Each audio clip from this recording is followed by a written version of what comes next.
सवाल बेसिकली एक जोड़ी बनाओ मैच द फॉलोइंग गेम जैसा है, जहां हमें कुछ इंपॉर्टेंट घटनाओं को उनके सही साल ईयर से मिलाना है। चलो मैं तुम्हें एक एक करके सारी घटनाएं समझाती हूं ताकि तुम्हें ये याद हो जाएं। सबसे पहले है सूरत स्प्लिट। ये बात है 1907 की। इस साल कांग्रेस की मीटिंग सूरत शहर में हुई थी और वहां हंगामा हो गया था। कांग्रेस के नेता दो ग्रुप्स में बट गए थे। एक थे गरम दल जो लड़कर आज़ादी चाहते थे और दूसरे नरम दल जो शांति से बात करना चाहते थे। इन दोनों में इतनी लड़ाई हुई कि स्टेज पर जूते चप्पल तक चल गए और कांग्रेस पार्टी दो हिस्सों में टूट गई। इसलिए सूरत स्प्लिट का सही मैच है 1907। दूसरा है कम्युनल अवार्ड। ये 1932 की बात है। अंग्रेज बहुत चालाक थे।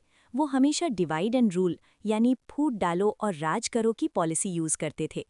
ब्रिटिश प्रधानमंत्री रैमजी मैकडॉनल्ड ने एक नया रूल निकाला जिसमें उन्होंने कहा कि अब अलग अलग जाति के लोगों के लिए अलग इलेक्शन होंगे।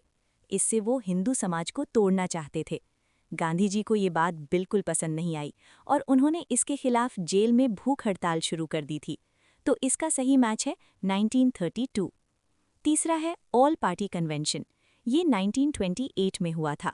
जब अंग्रेज़ों ने हम इंडियंस को चैलेंज किया कि तुम लोग मिलजुल कर अपना संविधान नहीं बना सकते, तब मोतीलाल नेहरू ने एक रिपोर्ट तैयार की थी जिसे नेहरू रिपोर्ट कहते हैं। उस रिपोर्ट पर डिस्कशन करने के लिए इंडिया की सारी पॉलिटिकल पार्टीज 1928 में एक साथ मिली थी। तो इसका सही मैच है 1928। चौथा है पूर्ण स्वराज रेजोल्यूशन। ये तो सबसे फेमस है। 1929 में लाहौर में कांग्रेस का सेशन हुआ था जहां जवाहरलाल नेहरू प्रेसिडेंट थे। वहां रावी नदी के किनारे उन्होंने झंडा फहराया और कसम खाई कि अब हमें डोमिनियन स्टेटस नहीं चाहिए, अब हमें चाहिए पूर्ण स्वराज यानी कंप्लीट इंडिपेंडेंस। तो इसका सही मैच है 1929।